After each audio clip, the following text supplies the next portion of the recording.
तो रेसलमेनिया के लिए एक और मैच ऑफिशियली कंफर्म हो चुका है। पहला मैच जे ऊसो और गंथर का वर्ल्ड चैंपियनशिप के लिए कंफर्म हुआ था और फिर स्मैकडाउन के ऊपर शार्लेट फ्लेयर ने चूज़ कर लिया है टिफनी स्ट्रैटन को। शार्लेट फ्लेयर ने पहले वुमेन्स रॉयल रंबल मैच जीता था और फिर डिसीजन पेंडिंग था कि शार्लेट फ्लेयर किसको चूज़ करेंगी, रिया रिप्ली को या फिर टिफनी स्ट्रैटन को, और शार्लेट फ्लेयर ने टिफनी स्ट्रैटन को चूज़ कर लिया है और रेसलमेनिया में शार्लेट फ्लेयर उनको चैलेंज करेंगी WWE वुमेन्स चैंपियनशिप के लिए।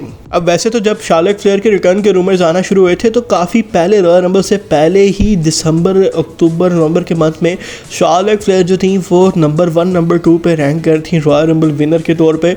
और अगर रॉयल रंबल वो जीतती तो इस चीज़ के रूमर्स थे कि टिफनी स्ट्रैटन को ही वो चैलेंज करने वाली हैं WWE वुमेन्स चैंपियनशिप के लिए, और एग्जैक्टली इसी तरह ही हुआ है। टिफनी स्ट्रैटन को चैलेंज कर दिया है शार्लेट फ्लेयर ने। और अगर अब मैं रेसलमेनिया की बात करूं तो अभी बैटिंग ऑर्ड्स इतने आए नहीं हैं। जो अर्ली बहुत बैटिंग ऑर्ड्स हैं उनमें ज़्यादा फेवर शार्लेट फ्लेयर को मिल रहा है टिफनी स्ट्रैटन के मुकाबले में, लेकिन जैसे जैसे टाइम और रेसलमेनिया का करीब आएगा हमें एग्जैक्ट बैटिंग ऑर्ड्स पता चल जाएंगे कि आखिर रेसलमेनिया के अंदर इस मैच में कौन जीतने वाला है। और इस मैच की हाइप बहुत ज़्यादा है और रूमर्स भी बहुत चल रहे थे इस मैच के होने के।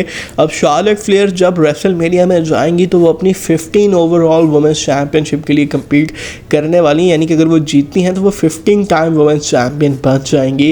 वैसे 15 तो नहीं, ज़्यादा दफ़ा वो कम्पीट कर चुकी हैं और रेसलमेनिया में भी अभी तक सबसे ज़्यादा वुमेन्स टाइटल मैचेस में शार्लेट फ्लेयर ही रही हैं। और रेसलमेनिया का रिकॉर्ड उनका एक तरफ पहली वुमेन है जिन्होंने 2 दफ़ा रॉयल रंबल मैच को भी जीता, ऑलरेडी 14 टाइम चैम्पियन भी हैं। तो शार्लेट फ्लेयर का लेवल एक अलग ही है, लेकिन जैसे कि ये टिफी टाइम है तो हम एक्सपेक्ट यही करेंगे कि एक अनप्रिडिक्टेबल रिजल्ट हो रेसलमेनिया में। लेकिन अगर शार्लेट फ्लेयर जीतेंगी तो मुझे इतना ही उम्मीद है कि फैंस का रिएक्शन तगड़ा नहीं होगा, बल्कि तगड़ा होगा लेकिन नेगेटिव वे में, ना कि पॉजिटिव वे में, क्योंकि रॉयल रंबल जीतने के बाद भी शार्लेट फ्लेयर को काफ़ी हेट मिली थी रॉयल रंबल जीतने पर। अब ये देखना पड़ेगा कि रेसलमेनिया में टिफी टाइम होता है या फिर शार्लेट फ्लेयर एक और मरतबा वुमेन्स चैंपियनशिप को जीतने में कामयाब होती हैं।